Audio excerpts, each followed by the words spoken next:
Bienvenidos, and welcome back to another episode of the Nomads and Nimbleshadow podcast, trading the high-stress life of first responders for a life of adventure on the move. This podcast is brought to you by Kendra, a retired police officer, and her husband Sean, a retired public safety officer. They have been on the move since August 9th, 2025, and are currently living in Central America. Traveling with them is their service dog, Django Aloysius Delicious McJefferson, a.k.a. Señor Guapo. Let's get this thing started.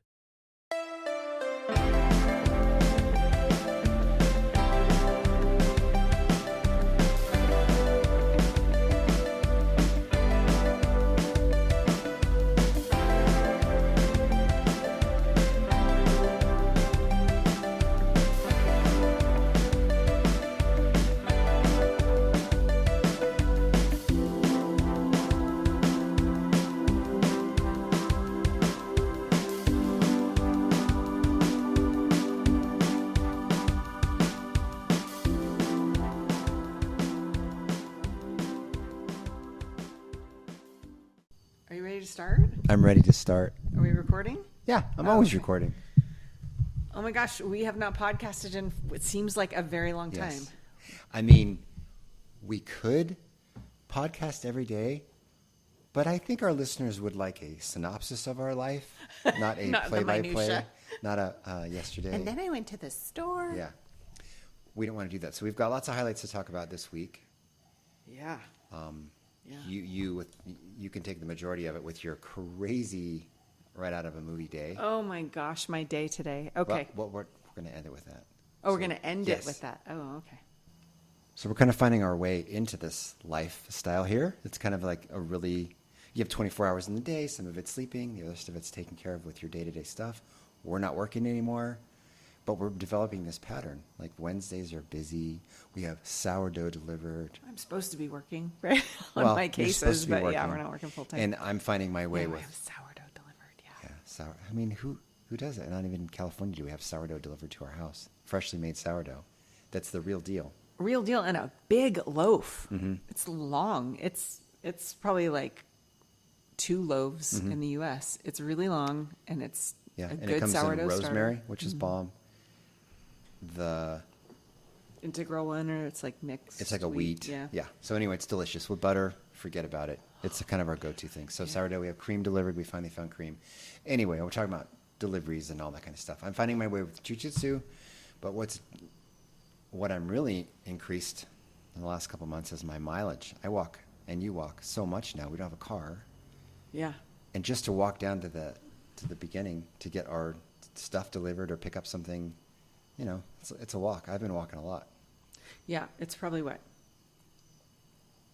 Half a mile into town? It's a mile from me to jiu-jitsu. Okay, a mile to jiu-jitsu. So you walk a mile to jiu-jitsu a few times a week, do an hour class, hour and a half, and then walk a mile back. 2 to 3 days a week. Yeah.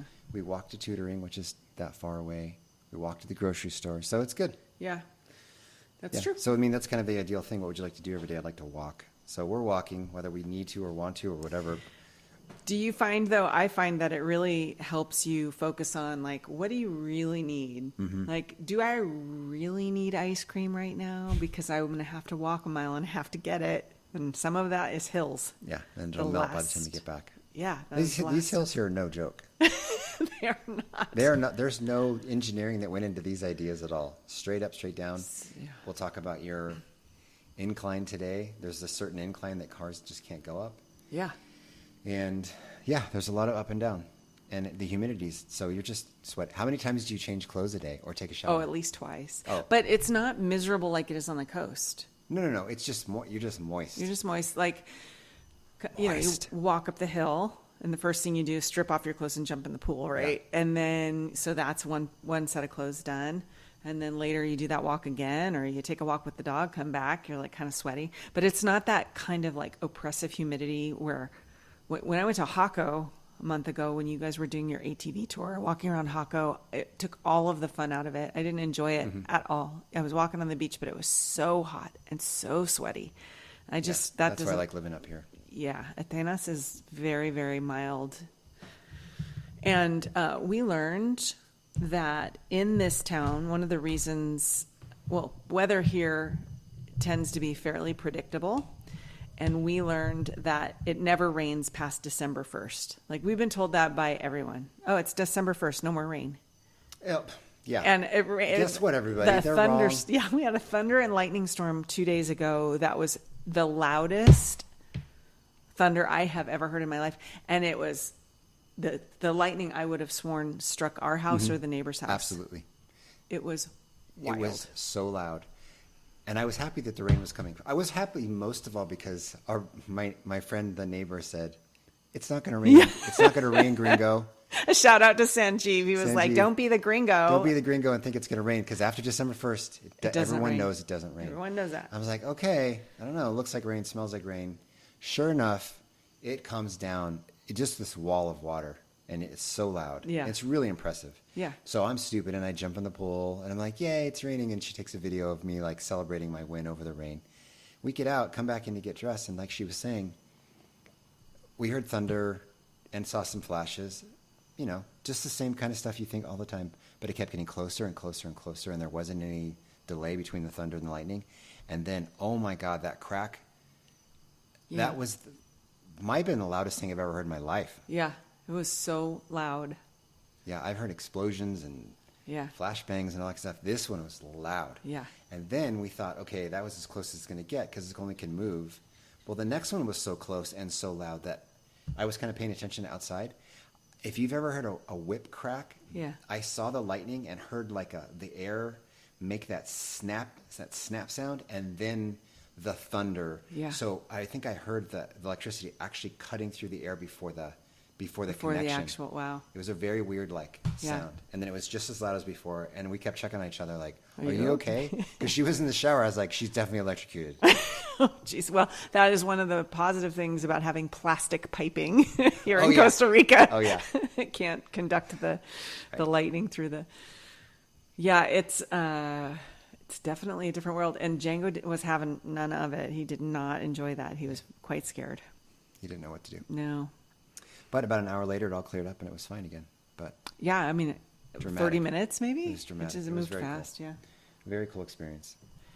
I'm sure there's plenty more where that came from in the rainy season, but it's not supposed to rain in December. Well, yes. Hey, rules are made to be broken.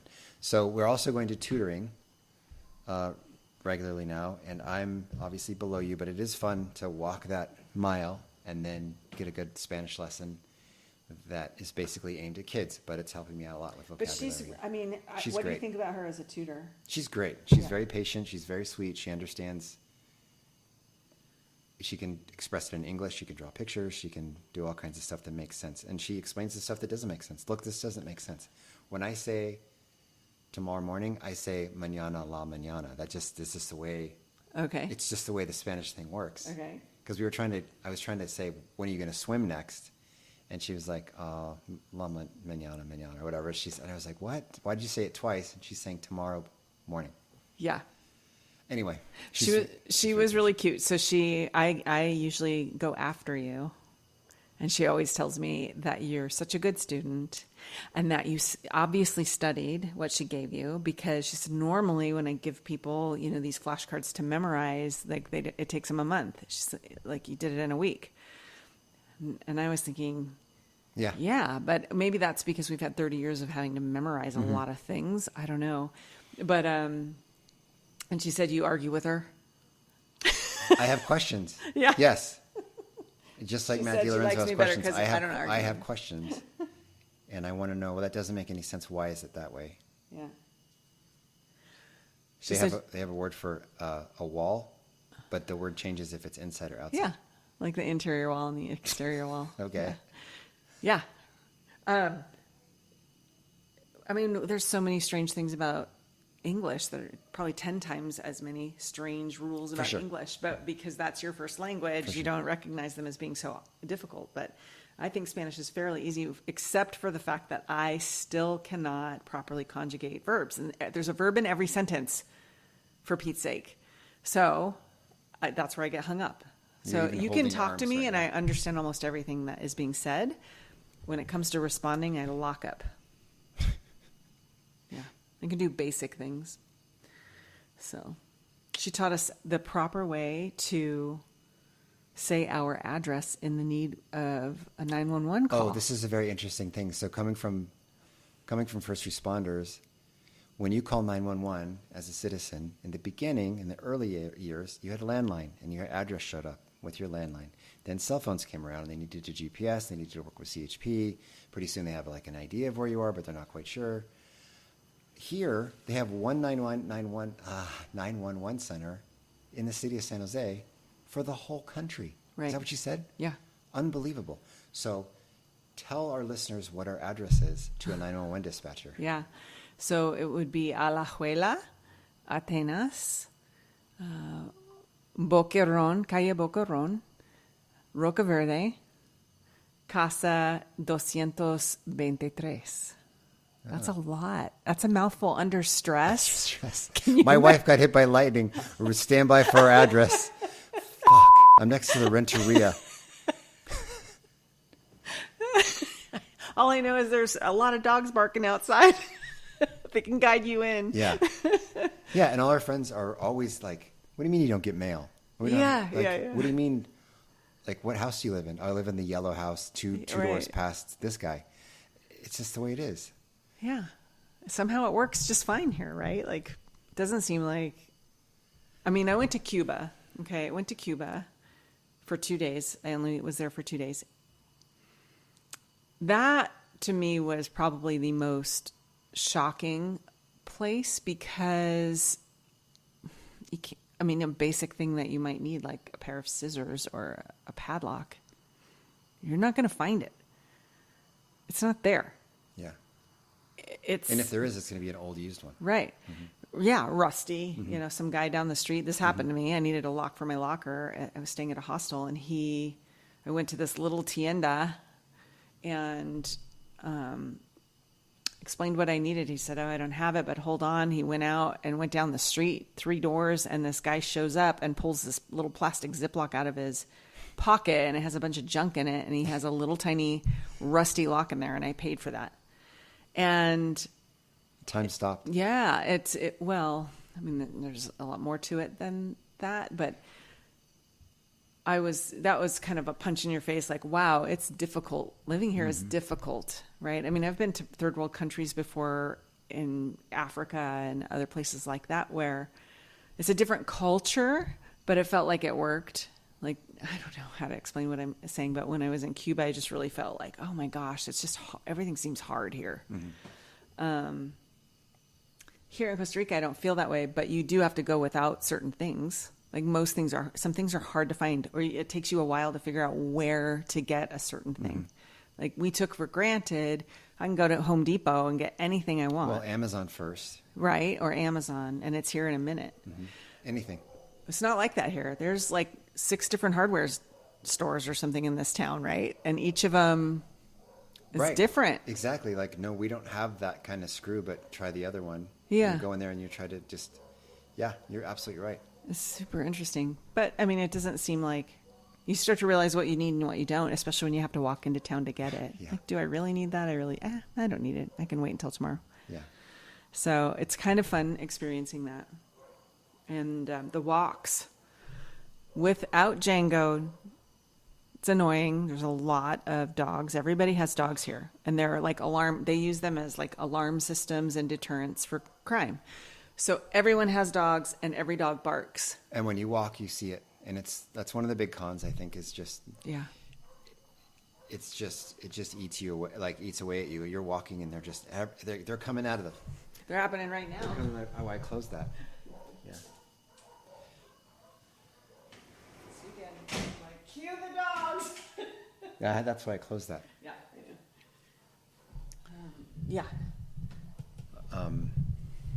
Yeah, it's just constant. It's like walking down a prison hallway, and they're just calling out to you. They're catcalling you.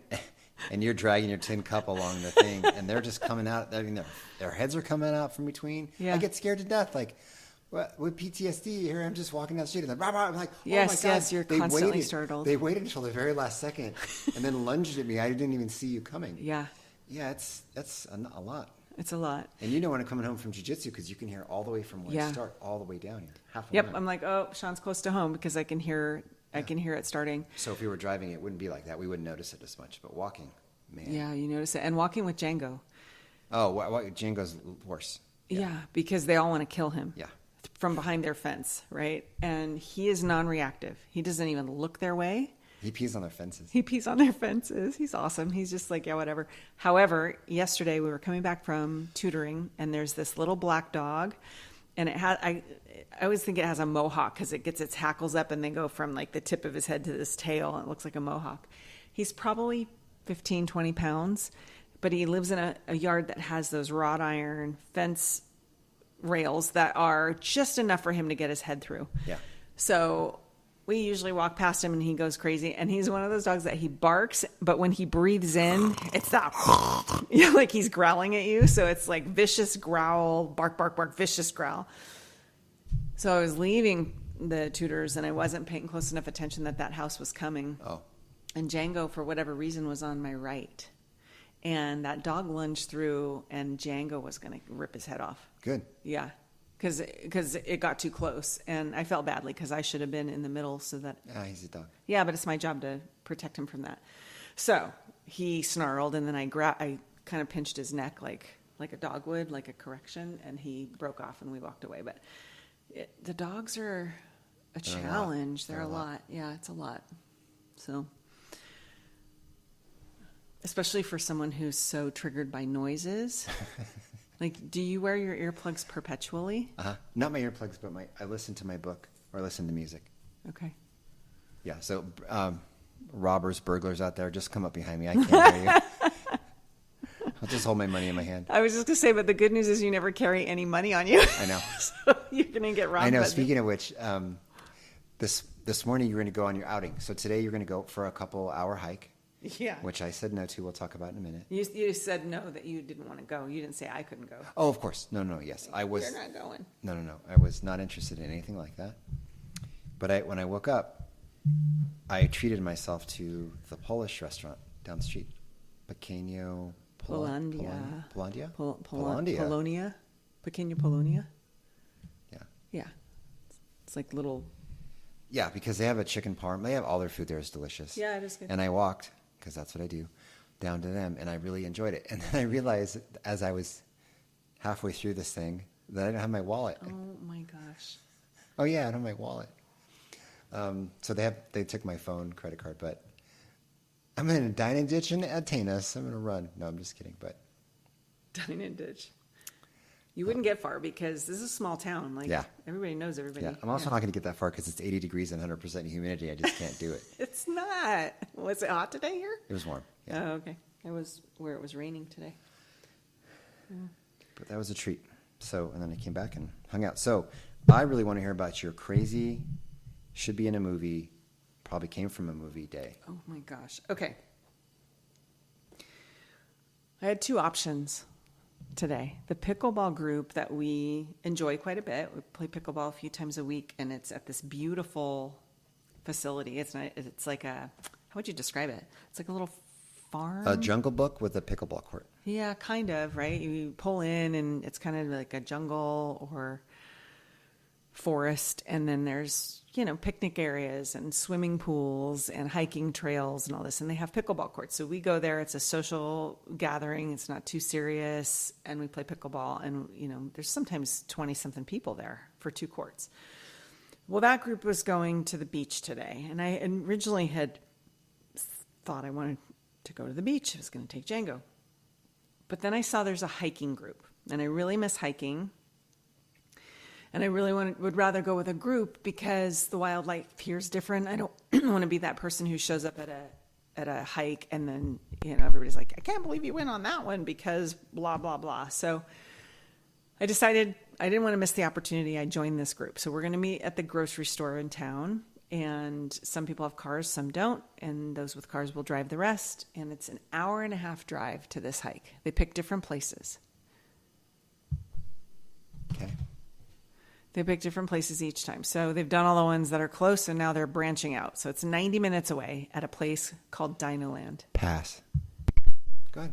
Why do you keep pushing that button? What is it? That mutes me. So that's Oh, I mostly see. you. Okay. You can cut that out, but I was like, what is he doing? Okay. What would you possibly think I'm doing? I didn't know. I didn't know, but I wanted to ask. You're going to cut this out, right? This part? Sure. Okay, so we're going to Dinoland, and on the way there, the roads here are one lane each direction. Sometimes you have to pull over to the side of the road so someone can squeeze by. And the motorcycles here drive ridiculously crazy. They pass on the left, they pass on the right, they pass, when oncoming traffic's coming. They don't wear protective gear like in the States. They've got helmets generally. That aren't strapped. That are often not strapped, but they're wearing shorts and flip-flops and tank tops and Satchels no that are gloves. longer than the seat, so they hang out into the tire. Yeah, just dangerous. So we've seen 3 now motorcycle crashes since we've been here. Mm-hmm. I saw one, and then we together saw 2.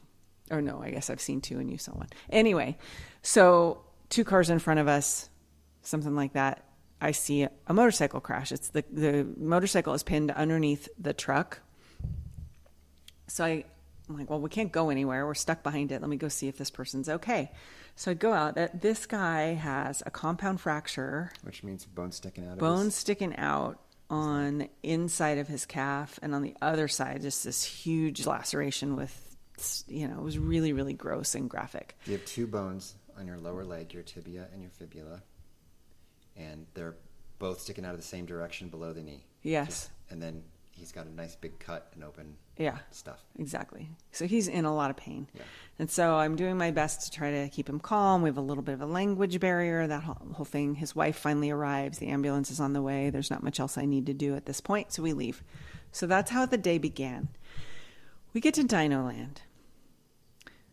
There's 3 carloads full of people in our group. We go in. You have to pay to enter Dinoland. So we ask about...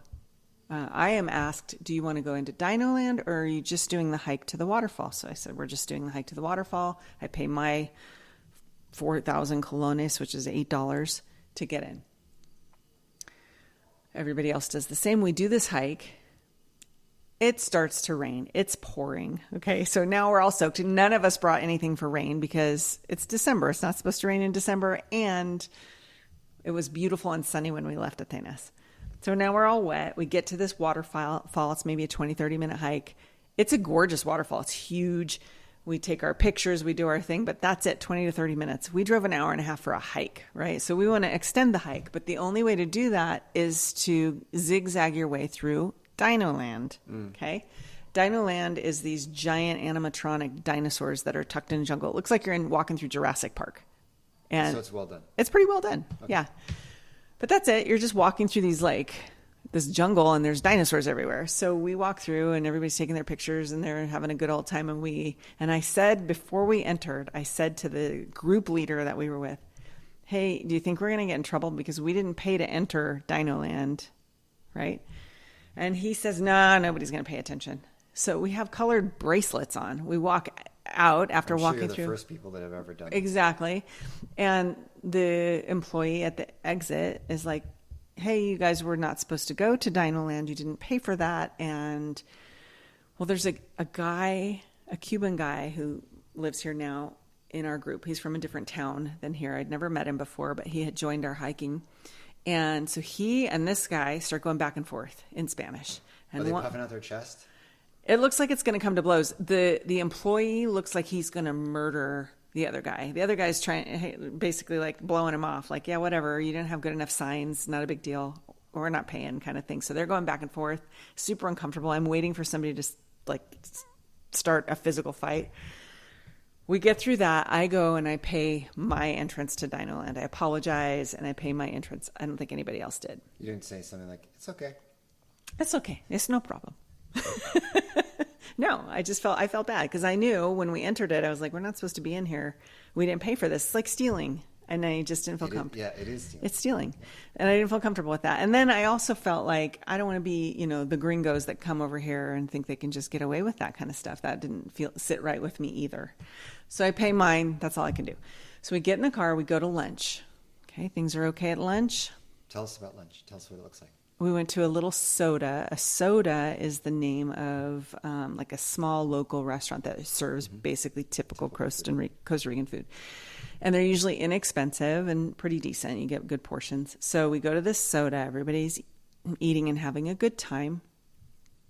My driver, and I feel like I don't want anyone to like get in trouble. Like people might know who this driver is.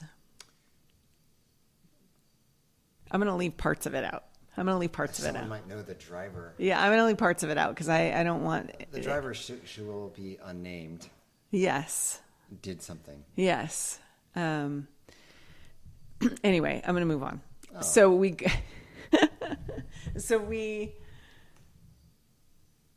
start our drive back, and the hill to get from this place called Bocas del Toro, I think it is, back over the hill to like Sarchi is like, I don't know what the angle is because I'm not a math person, but it's straight up for a long time. Well, it's straight up for a long time. It's not straight up. Like straight up as 45 degrees?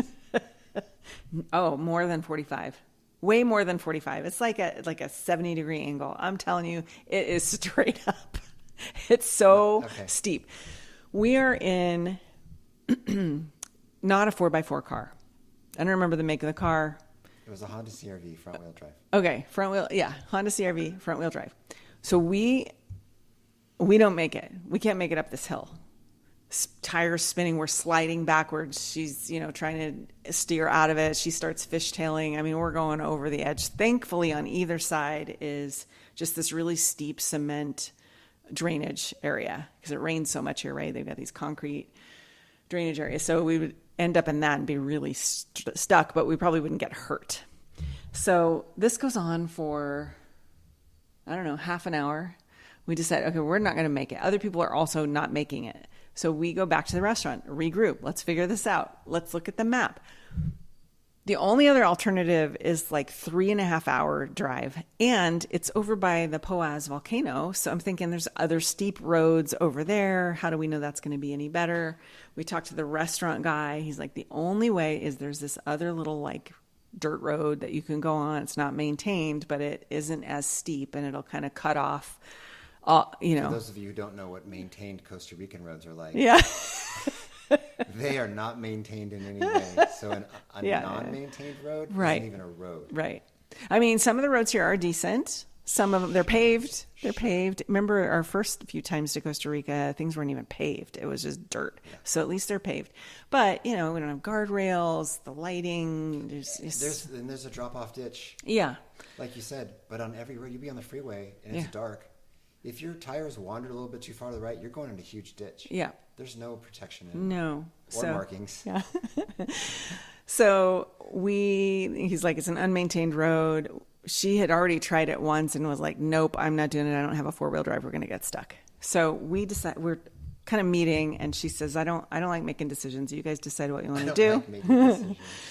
And so I said, okay, why don't we go back and try that road? Let's listen to this restaurant owner who lives here. He probably knows what he's talking about. He says that's the way to go. Let's try that. So we all agree we're going to do that. We get through that road, no problem. It's bumpy, but it's fine. But it cuts off maybe 80% of the steep incline, but we still have the last 20% to do. So she starts off pretty good. She, we're on a level surface. We come out. We're talking about it. Don't give it too much gas. Don't change the speed. Just like nice and steady. Keep the contact with the tires. It works for a little bit. She starts to spin out, fishtail, the whole thing. Now I am like tired. I'm stressed out. I had the motorcycle crash thing in the morning, and I'm like, it's been a stressful day. Nearly coming to blows, these two guys. I'm thinking this is going to be a fight. It's crazy. So we get out of the car because we're thinking maybe we'll distribute the weight a little differently or whatever. So the passengers and the dog, we all get out of the car. She starts again, but like 3 of these guys, because the other carload of people is also stuck. Mm-hmm. Okay, I'll talk about that in a second, but they're also stuck ahead of us. So now we have 2 carloads full of people stuck on this steep incline. They get behind it and start to push it. Oh boy. And I'm thinking, what could go wrong? What could go wrong? Like, because every time she loses traction, she rolls back, slides back like 50 feet. So I'm thinking somebody's going to get run over. or somebody's going to slip and fall on this slippery asphalt and get run over. Like, I got as far away from that car as I could. I was like, hey guys, like, that's really dangerous what you're doing, but I'm not in charge of these 60, 70-year-old people. Oh my gosh. So that doesn't work, obviously. So we spend like an hour trying to figure out how to get up this hill. Because there's no... And you had people with you that were putting stuff behind the back tires. It's a front-wheel drive car. Yeah. Okay. So then we decided... we're going to try going up in reverse. Okay. I was like, why don't you try going in reverse? See if that changes anything. So she made some good progress in reverse, but at a certain point, just could not make any more progress. So then every time she'd try to get it going again, she'd lurch forward, 50 feet. Like it was so steep. It was scary. And there was nowhere for Django and I to go because there was no curb or anything. The only option we had to get out of the road was this very deep concrete culvert, like runoff ditch on the side. It was like at a steep V, and it was slippery with moss. So like you couldn't even step down into it. So Django and I are slipping and falling, trying to get out of the road because cars are coming. I mean, it was just, people are coming downhill. So then we start grabbing vegetation, like giant leaves. They have these giant monstera plants that are like the size of a wagon wheel. So somebody's like, let's put those under. But I said, is it a front wheel drive or a rear wheel drive? And I think the driver answered that it was a rear wheel drive. So With the front wheel spinning? Well, yes, but at the time when we asked the question and we were figuring this out, I asked her that. No, but she wasn't going anywhere. So we put all this like vegetation and sticks and little to get basically some. You made it harder. Yeah, to get some traction. Yeah, exactly. Let's put a speed bump behind the tire. Yeah.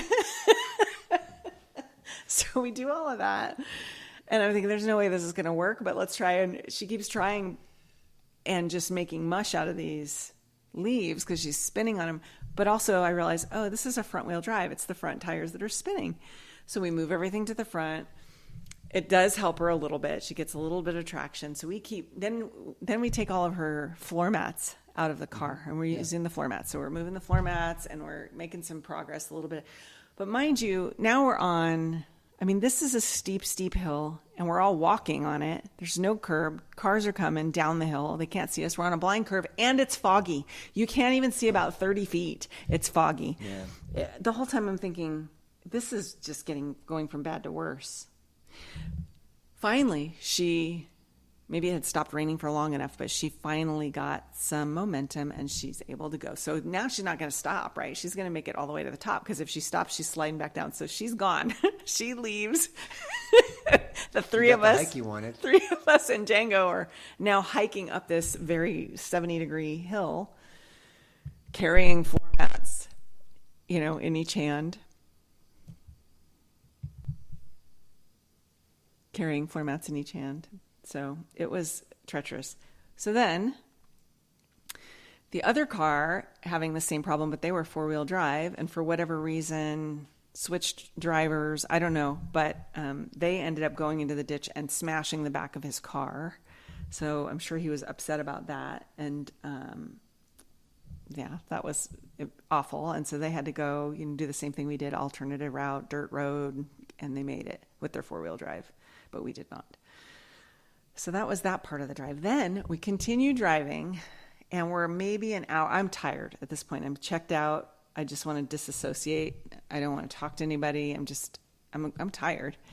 And one of the passengers asks me something about like, oh, so were you a medic before or something because of the motorcycle guy? I said, oh no, it was just law enforcement and we're all trained in that kind of stuff. And I've been to a lot of crashes. She's like, oh, the driver says, yeah, I'm not really a fan of law enforcement.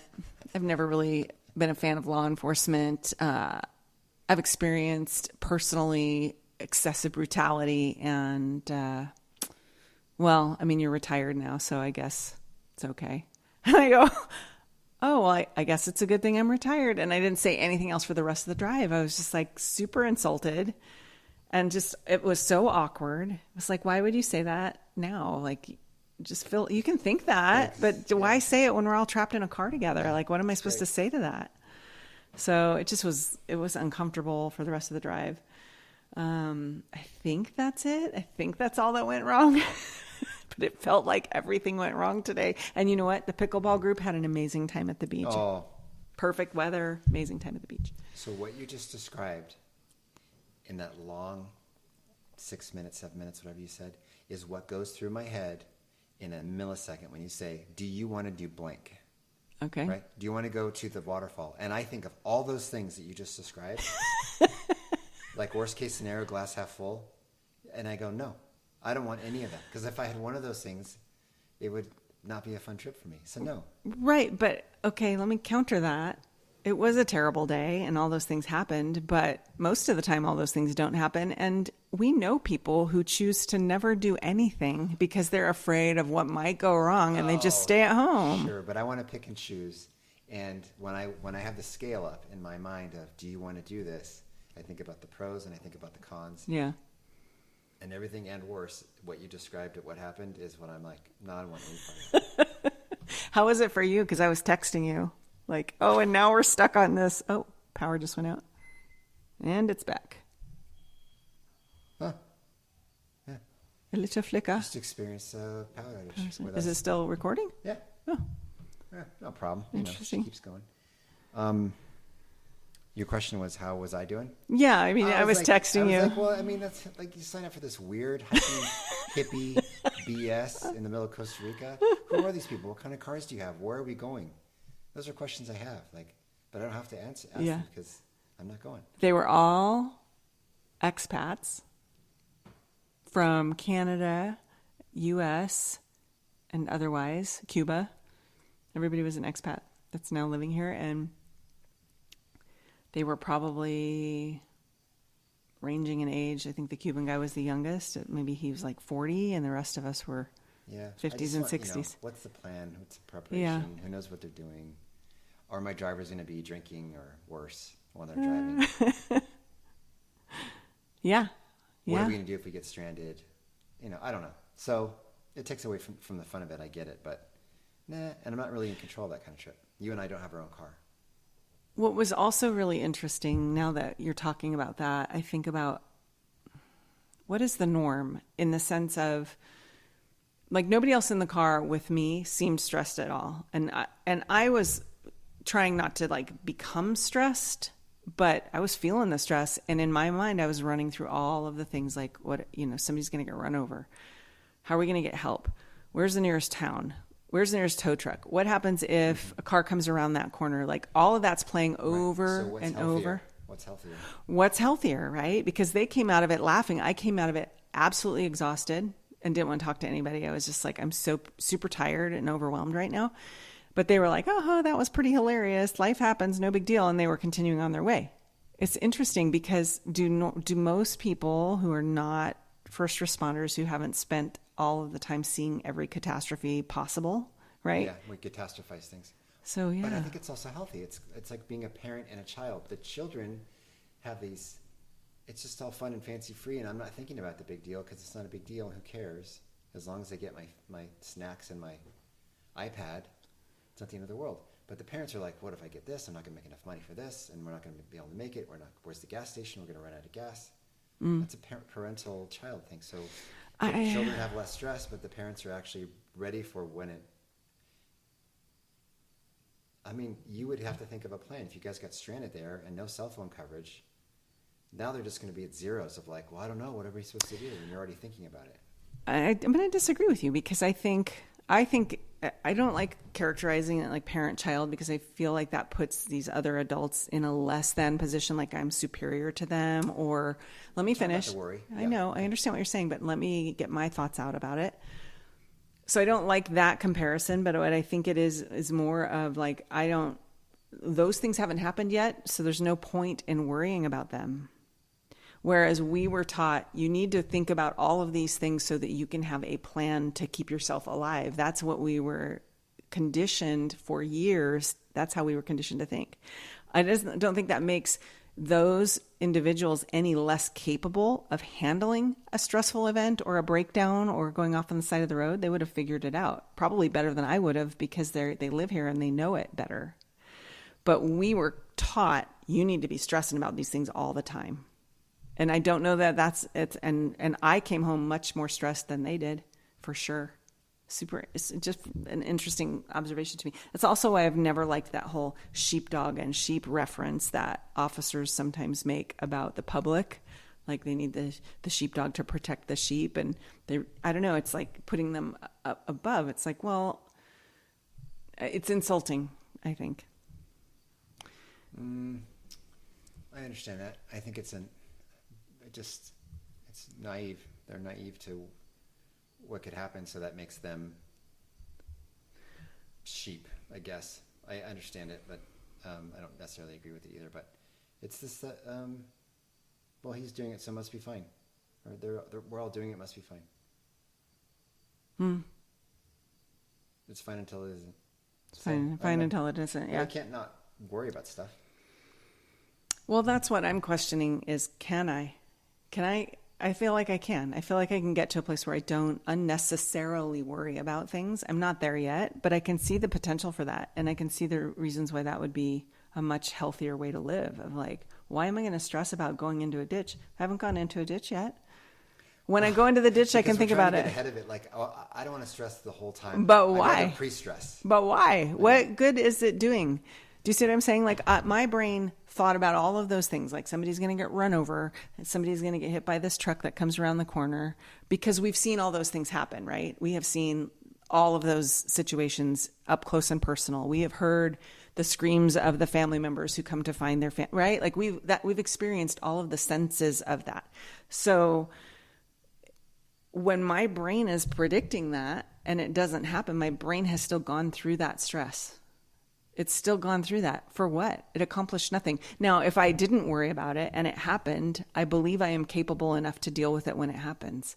But I need to retrain my brain to not be stressing about and catastrophizing and running these scenarios through my head. Why? None of it happened.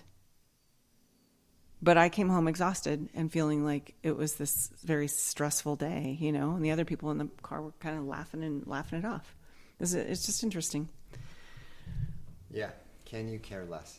Can you worry less? Not so much care, but worry. Well, that's the saying of don't have a care in the world. Like, who cares? Like, yeah, we'll figure it out. Yeah. It sounds easy. It reads great on paper, but I can't do it. Sometimes maybe I can. I think that sometimes we'll compliment each other. Like, you're worried about something, and I'm like, hey, it's no big deal. Who cares? And then vice versa. But I don't know if I believe you when you say that. I don't know if it's sincere or convincing, or if you're just recognizing like both of us can't be in the same headspace. So I'm going to have to be the one that's like, don't worry about it. Inside, I think you're worried about it. No? I'm wrong? Sometimes I'm not worried about it at all. Like when we went to San Jose the other day, I mean, like 2 weeks ago now, and you were having another baby in the car. And I couldn't care less. Are you talking about on the way to the embassy or when I had to drive in San Jose with Jim and Leslie? I thought I did okay on that one until we went the wrong way down a one-way street. Look, because we have a deal that I do most of the driving here. Mm-hmm. And you do the driving back home with the big RV stuff. So it's worked out okay, but it has meant that I've had to deal with more of that than you have. So it's much easier when you're not the driver and you can like play your game on your phone and not pay attention. Yeah. I can't. I have to be 100% engaged. Sure. Yeah. If I know where I'm going, or I know the areas in Costa Rica, but there's a lot of like weird streets and like the ways is like in 300 feet you're gonna make a right, and then like you pass all these things, and it's like you got to do a U-turn. I was like, no, man. We did that today. It was like you needed to make the other hairpin turn. Like you make the hairpin turn. No. Yeah. You made the 30-degree hairpin turn. You needed to make the 40-degree. The roads here are hilarious because you're like, okay, there's a right turn coming up. All I see is driveways. Oh, I was supposed to go in that driveway. Someone's house driveway. Someone's house driveway, yeah. Yeah. So, I mean, yeah. That's my goal. My goal and my philosophy is care less. Care less. Okay? Yeah. Tomorrow we do need to be somewhere on time, but other than that, we need to care less. Oh. What's tomorrow? Where are we going tomorrow? We'll have to let our listeners know later. Your birthday's in 2 days from now. So we're driving I'm driving. You're driving? I'm driving. We don't have a driver? You're driving? Yeah. What car? You're borrowing the Don't neighbor's worry car? about it. Yeah, care less. Oh, I'm just curious. That's a vehicle that I've procured. All right. And Django is not coming with us. Django is staying here. Yes. Okay. Kids get here in 5 days. I am so excited about that. Me too. We have Christmas to celebrate, a birthday, and a giant accomplishment of finishing college. So it's going to be fantastic. I'm very proud of him. Yeah. And our other girls as well. But he's reached this milestone. Yeah, that's a big one. That's a big one. Very proud. So there's a couple margaritas in our future, and we might even use that. We have a cooling pool. It looks like a hot tub, but it's not. Yeah. It's a square pool. Yeah. We'll be sitting in there with plastic and not glass. And not glass, yeah. Plastic and not glass, for sure. Sure. That's it. Wildlife.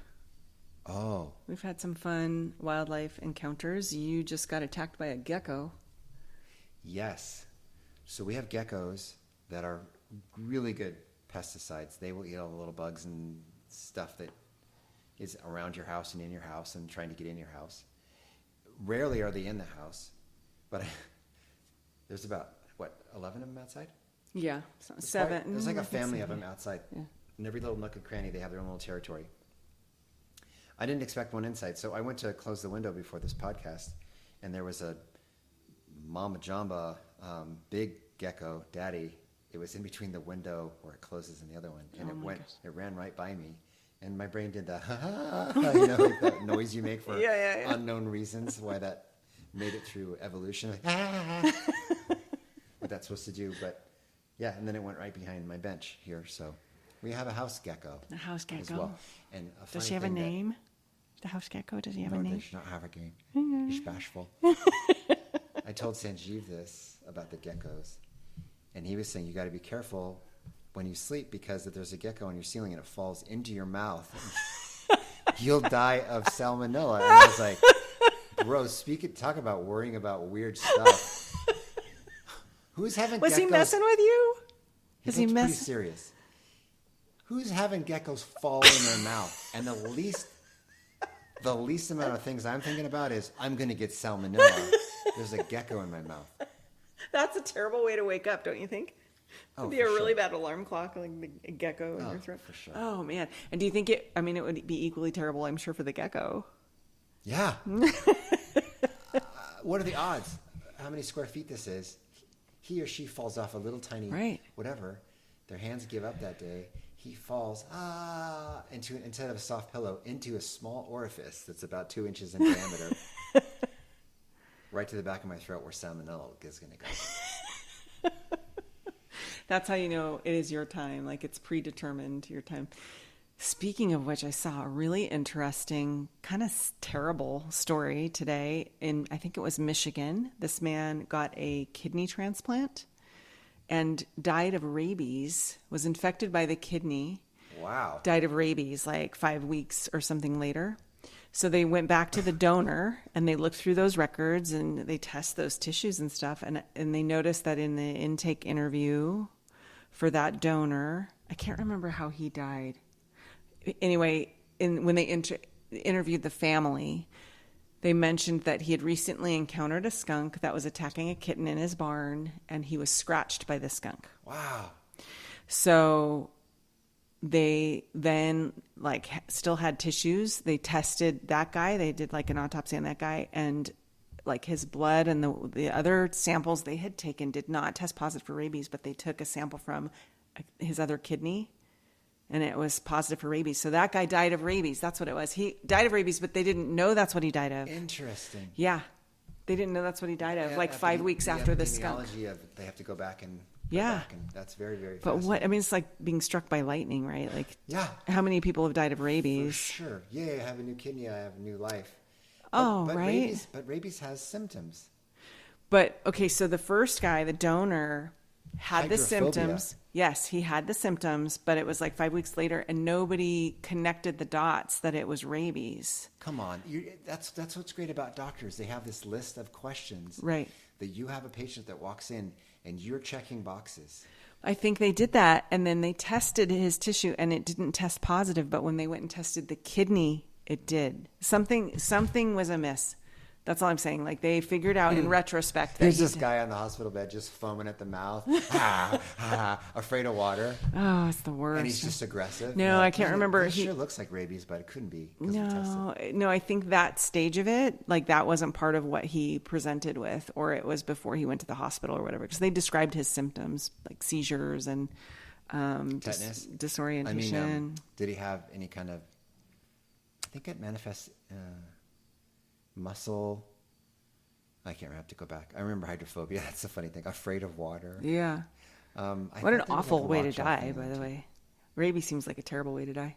We should look that up. Maybe it isn't. Maybe what isn't? Rabies. To die with rabies. Like it's not terrible? I don't know. We have to ask Old Yeller. Well, he died of a gunshot wound. Yes, he did.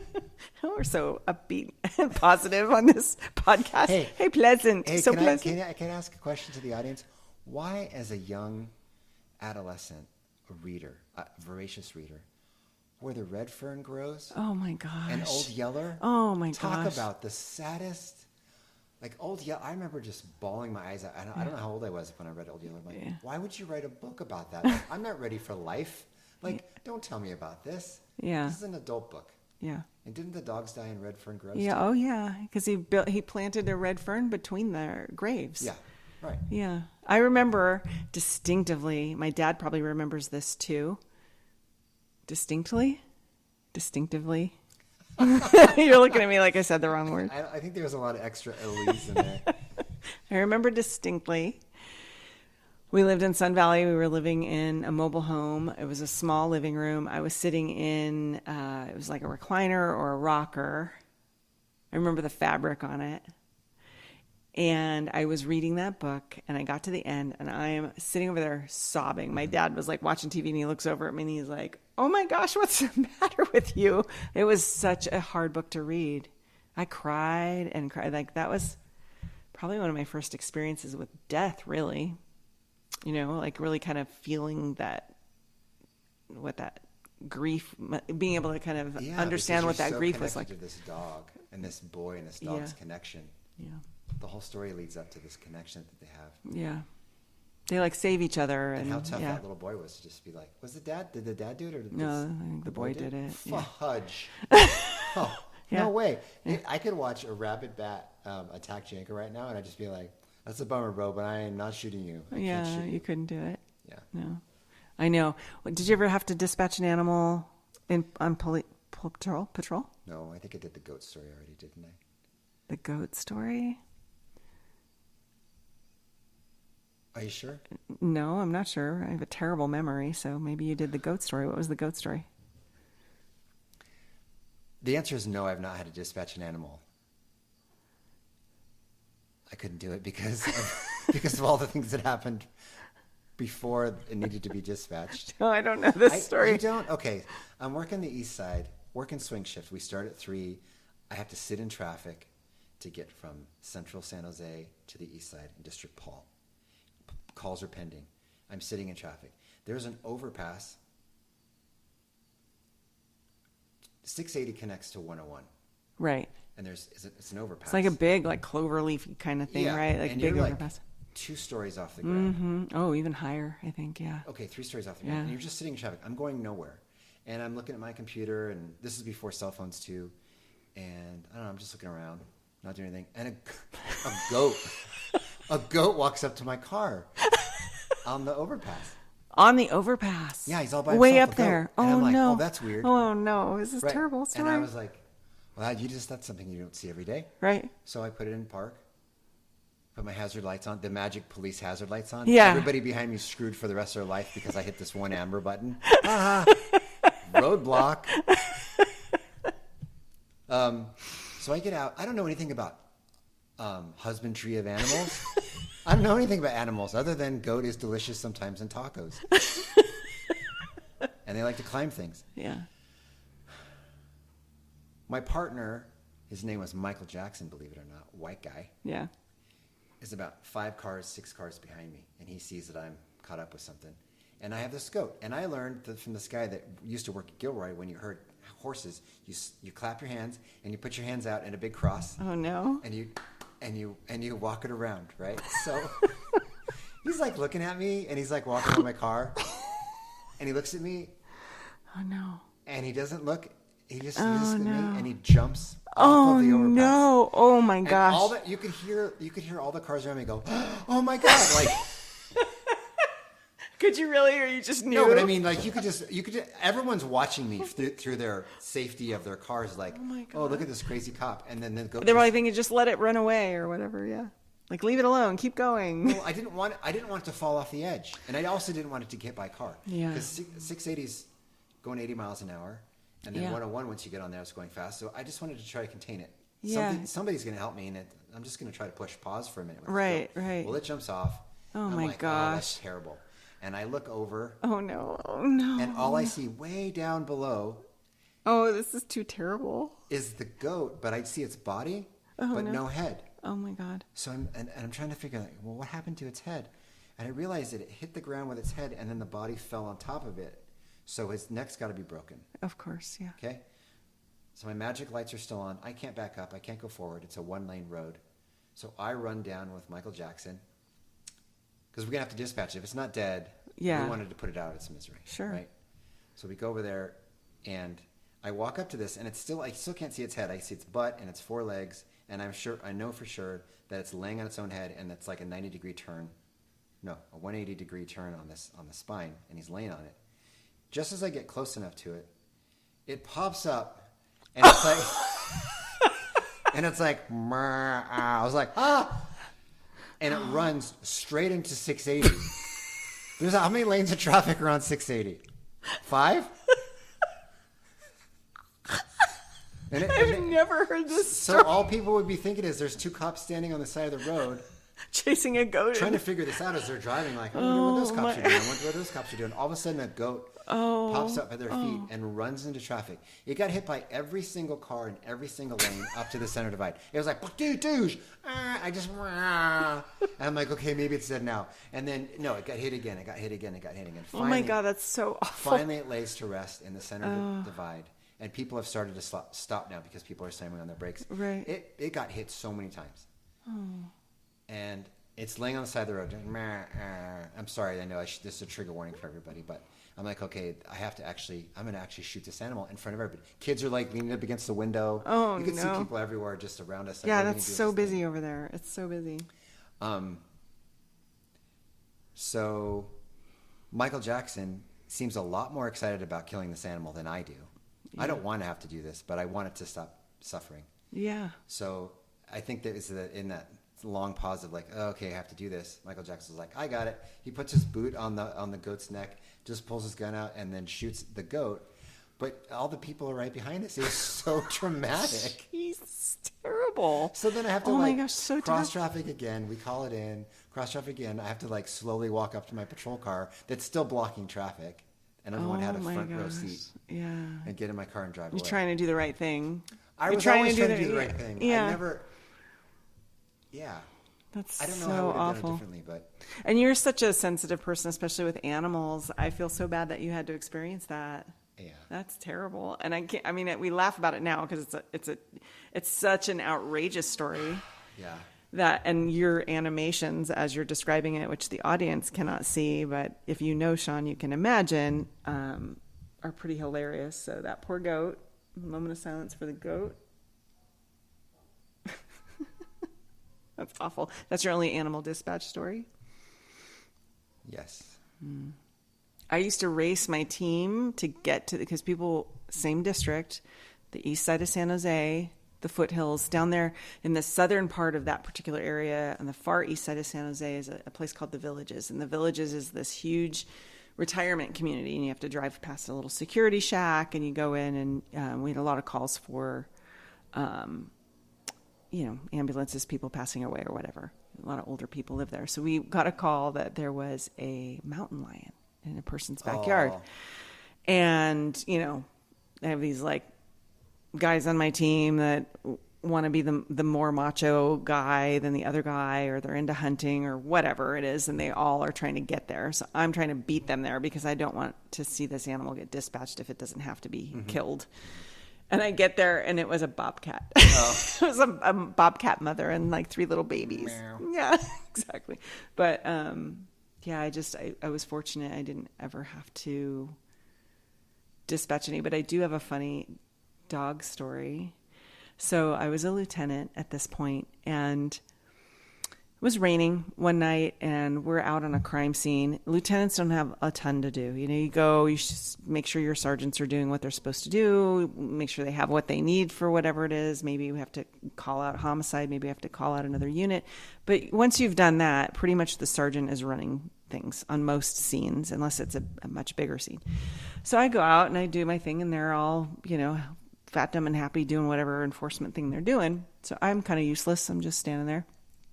And this little dog, this little shaggy, like Benji dog, comes running down the street, looks terrified because there's flashbangs, or I don't remember what was happening, but it was chaos plus the rain. So it's drenched in the rain, and it is running in a full panic towards a main road. So I grab this dog. It comes up to me, tail between its legs. It's terrified. I put it in the back seat of my patrol vehicle. I put my rain gear. I had a second set of rain gear. I put my rain gear down. And I put this dog in there. I close the door. I go back to what I'm doing. I come back to the car maybe 20 minutes later, and my intention is to take it over to the shelter. This dog had rolled in something so dead that my car smelled like a mortuary, like in the deep south that has lost air conditioning. It was really rank. So I'm thinking, oh no, So I get animal control to come. They take the dog away, and I get one of the guys, I think he was a sergeant at the time, I'm not sure, Chris Camarillo, and he's very meticulous and tidy, right? He's always got cleaning supplies. He cleans his car every day. So I'm like, Chris, do you have anything to help me with this? So we try our best. I air it out. We put air fresheners in there. We clean it up. Clean that up.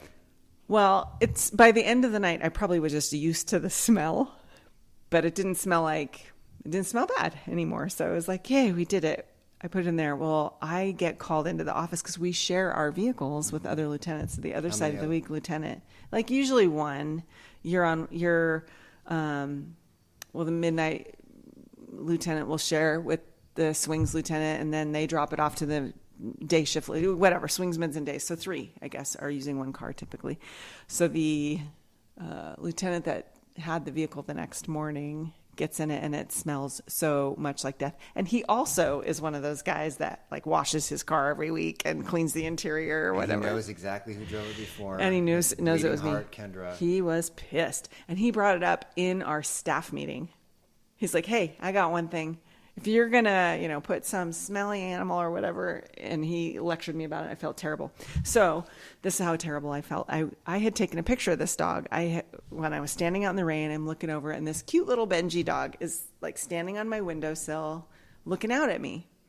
So I was like, oh, he's so cute. I take a picture because I'm going to show you, like, look what I did last night. So I took that photo, and I got it blown up at like a Kinko's I measured the window, and I made it like life size, and I laminated it, and then I taped it inside the window so that when he would come out to the car, it would look like that dog wasn't there waiting for him. So that broke the ice with him. He was like, oh, that was hilarious, and it was all over and done with. Who is it? You want to say? David Naya. It was David Naya. Oh. And he's got a great sense of humor, so Okay. he thought it was funny, but he was so mad, and I felt terrible. He's like, if you want to rescue a dog, do it. Do not do it in our car. The car, paved in good intentions. yeah, and exactly. that was not a good idea. Yeah, exactly. Yeah. Fun times. Fun times. Fun times. Yep. All right, everybody. How long's it been? 1:04. An hour. Oh, my goodness. Wow. We have some new listeners. We do. I'm very excited about them. We have new local listeners here in Atenas. Atenas. Yeah. Very excited. Pretty darn good pickleball players, too. Yeah. Better than us. One of them dresses really well. He matches his shoes. And He's very coordinated. Yeah. Sounds like somebody else I know. Yes. All right. That's it until next time. Probably after our little getaway, we can talk about that. wherever we're going tomorrow for my birthday. Sounds good to me. I'm excited. So, all right, you guys. All right. Have a good weekend. Yes. Love Love you. you. Bye.